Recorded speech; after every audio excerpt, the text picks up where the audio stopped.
already uses many safety features. At this time, we have received the final clearance, so please come on in and enjoy your backlot tour.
Man, you look good. It almost makes you dizzy. I know.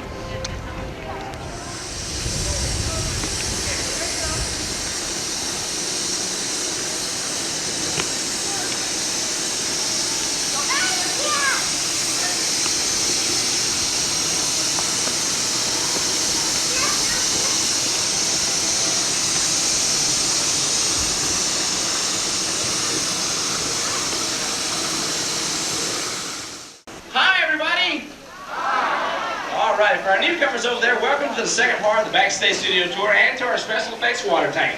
My name's Chris, and at this time I'd like for everybody to take a look at those overhead monitors. Now, as you can imagine, filming a full-scale naval battle can really sink the film's budget. That's why we use miniatures like the ones you see out here in our tank. But how do we film a miniature cutting through the ocean surface? Well, keep watching your monitors and I'll tell you how we do it. If we leave the surface flat, our miniatures look fake, so we add waves. But if the waves are too big, our miniatures look like a toy in the bathtub. So to get around these problems, we use large fans to create small, fast-moving waves. And then we slow the scene down to give it the proper scale. Well, by adding smoke, sound effects, and music, our battle scene is just about complete. Now to complete the scene, we need just two things. And one of those things is explosions. And they're provided by our water cannons. And the other is an actor, and well, he's provided by you, the audience. How you doing, sir? What's your name? Jay. Jay? Well, Jay, you're now Captain Duck. Yeah. Commander of the SS, totally sinkable. And our action-packed thriller, all hands on deck. All right, Jay, now here's the scene. While on patrol in the deepest, darkest regions of the special effects water tank, you spot a battleship off in a distance, right over here, Jay, and you run a torpedo through her midships. Great shot, Jay. Oh no, enemy plane at 10 o'clock. Duck, Captain Duck.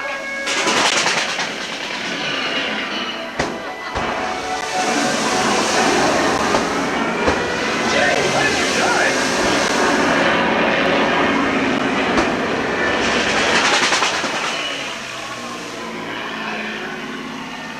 Man, I'm glad that's over with. Or is it?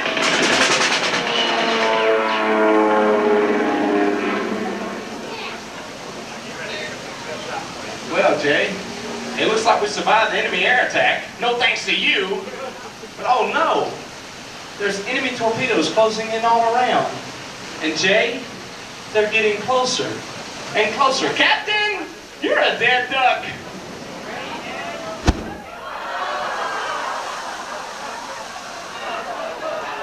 Okay, now if everybody take a look at your overhead monitors, we're going to play back Jay's explosive performance in super slow motion.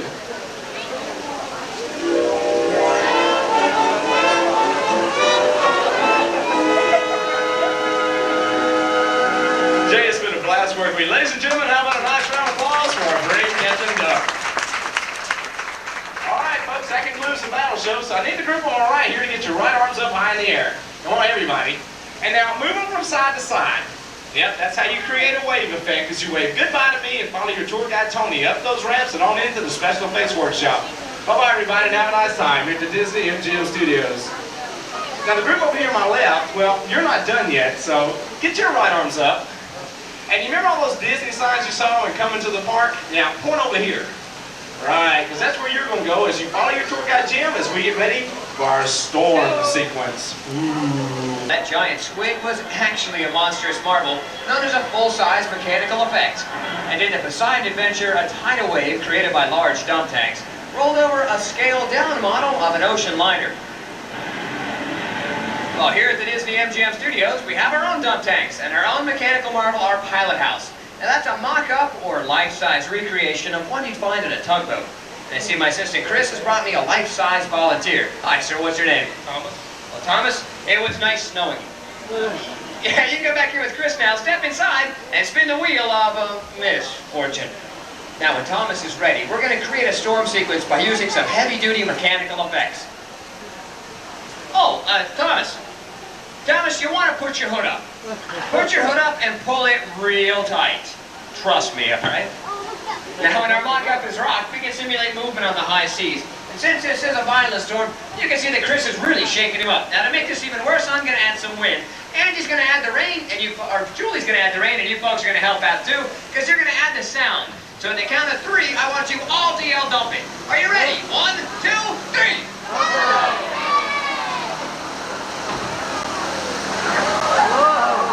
And cut.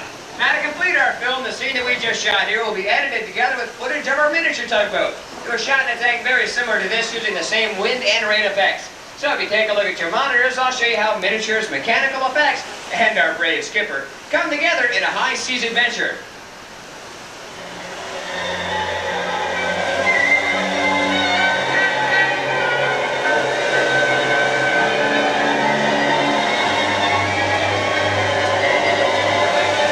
Considering we just dumped over 400 gallons of water over that pilot house, I'd say our brave skipper weathered the storm well. Everyone give him a big hand. The tour begins right here at our special effects water tank. Water tanks just like this one continue to play a major role in action films. Here are the explosive, out-of-control mayhem you may see in films like Crimson Tide, The Rock, and Pearl Harbor can be created with large-scale physical and mechanical effects. The action is then filmed as a carefully planned sequence of events. We're going to be shooting our own action scene today called Harbor Attack, using the same special effects that directors like Michael Bay use for their own films. In fact, you direct your attention to those overhead monitors. Michael's here today to set the scene for us. In this scene, a patrol boat is on a surveillance mission.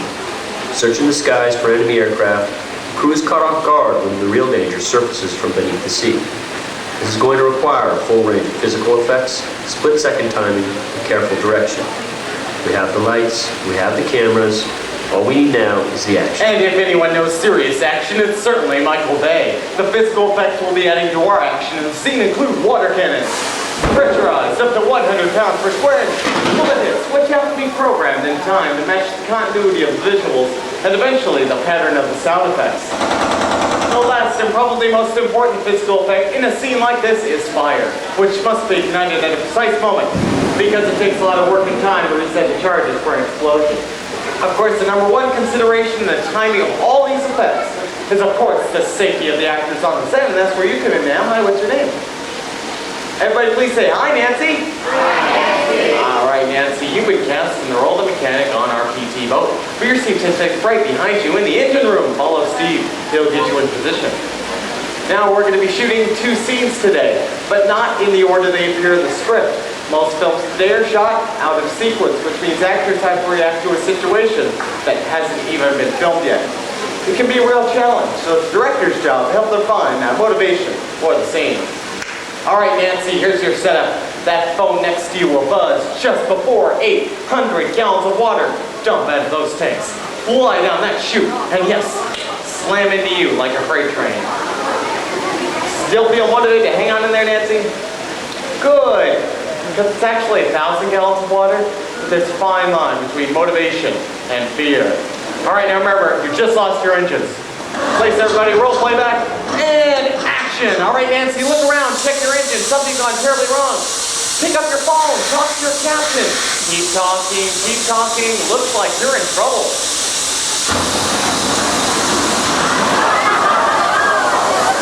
And cut. That's why we call it physical effect. Let's give her a big round of applause. Well, insert that shot into our next scene. You'll see how it all ties together in the final sequence. The next set takes place on the deck of our PT boat. Let's meet our brave crew right now. Everyone, let's have a big round of applause for Captain Todd and his brave crew, Martin and Don. The cast is on the set crew, standing by. Thank you, Steve. Roll playback, please. All right, now remember, crew, you're on a surveillance mission. And action. All right, Captain, you hear enemy planes approaching. You look to the sky and try to find those planes. Sounds like enemy fighters at 10 o'clock.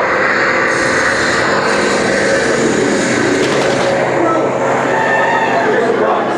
You're stuck. You're scared. You're in big trouble because they're coming around for another ride. Captain, spin your wheel. Get that piece down there, Captain. Spin your wheel. It's too late. They shut out your engines. Captain, pick up your phone. Talk to your mechanic. Hey, deck crew. Deck crew, come over to the right side of the boat. Point to the water. What do you see? Enemy torpedo. All right, crew, you think it's all over. Start to relax just a little bit. Take a deep breath. You think it's all over. But unfortunately, we hear more planes approaching. You look up, point to the sky. Enemy bombers at 12 o'clock. That's just quick eyes, bombs away.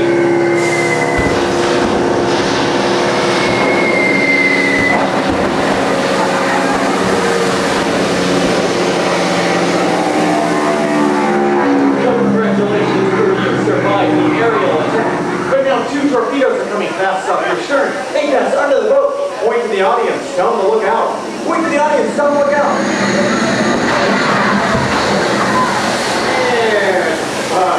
Let's give a big round. The Special Effects Workshop, and this is where wizards of art and technology create the illusions that come to life on the big screen.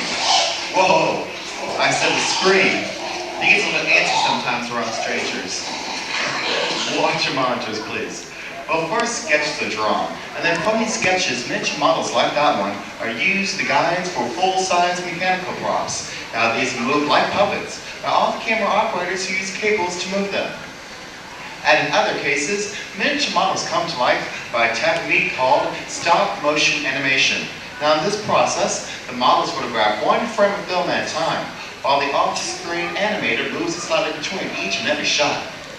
Now, when these frames are projected back together at normal speed, the movement appears very fluid and real, like the scorpion in the scene from Honey, I Shrunk the Kids.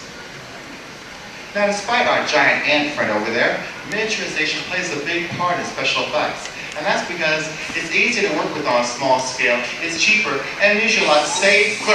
Watch out, everyone, that's a shrinking down from Honey, I Shrunk the Kids. Duck! Boy, last week, Bob, one of our tour guides, he was staying right where you're staying at, and he didn't, yeah, you guessed it. Bob lives in this house now.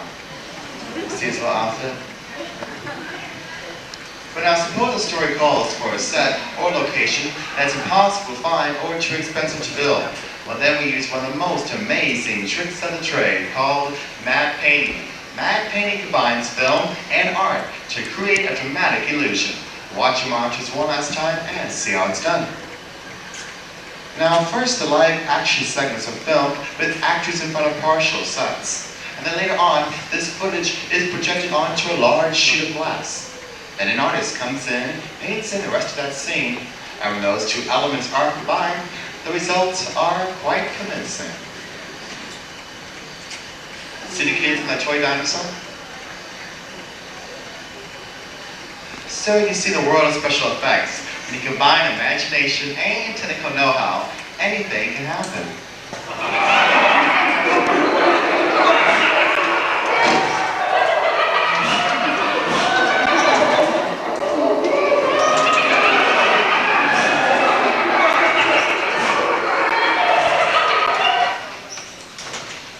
See what I mean? I know it's time to go to the next Reality. part. My name is Kayleen, and I'll be the director of this show. With me is my assistant director, Joanna, and our computer-controlled camera with our 2 brave volunteer actors right behind them. Let's give a warm welcome to Katie and Robbie. Now, in just a minute, they'll be starring in a scene from Honey, I Shrunk the Kids. But first, I'd like to explain how a blue screen, like the one behind me, can make people and objects appear to be someplace they're not. Watch your monitors. By filming people and objects in front of a blue screen, we can later make the blue disappear and replace it with any background we like. It was this process that allowed actor Bob Hoskins to drop into the cartoon world of Roger Rabbit.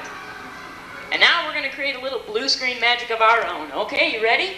You're on the back of this bee. You're really small. You're flying through the backyard about 100 miles an hour, okay? When I yell action, I want you to wave your arms, kick your legs, and be really scared, okay? You ready? Rolling? And action! Wave those arms, kick those legs. Oh! As you can see, our bee is stationary on the ground, but if you take a look in your monitors, you'll see that our camera is making it appear to fly. Keep going, keep waving those arms. It's a scary ride. Oh, cut. Okay, Joanne, you want to set up for take two? You did everything just like I wanted you to do. You were waving your arms, you were kicking your legs. There's just one small problem. You guys are smiling. Okay, we're going to do it again, all right? This time we're going to make it a little more interesting. You're going to reach your arm way up there, and you're going to reach down and you're going to grab her arm, all right, and save her life, okay? Is this your sister? We'll save her life anyways, okay? This is the movies. All right, your camera ready? And action! Reach up, reach up, reach up. Oh, the suspense. Oh, reach. Oh, and cut. Oh, wasn't that touching? Now, in the original movie, all of these elements were shot and assembled on film, but today we're using video, so you can see the results right away. So take a look at your monitors, and we'll play back the scene just like you'd see it at the movies.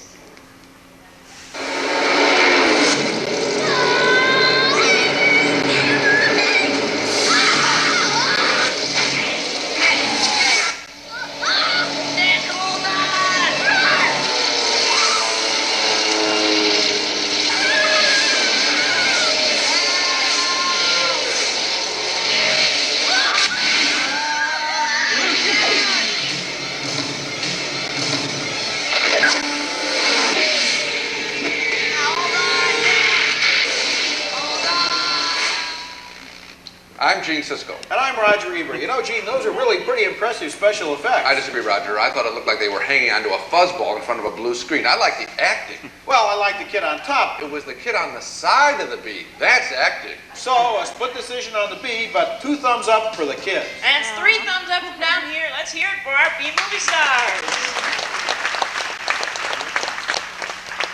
Okay, right now I'll ask you to follow your...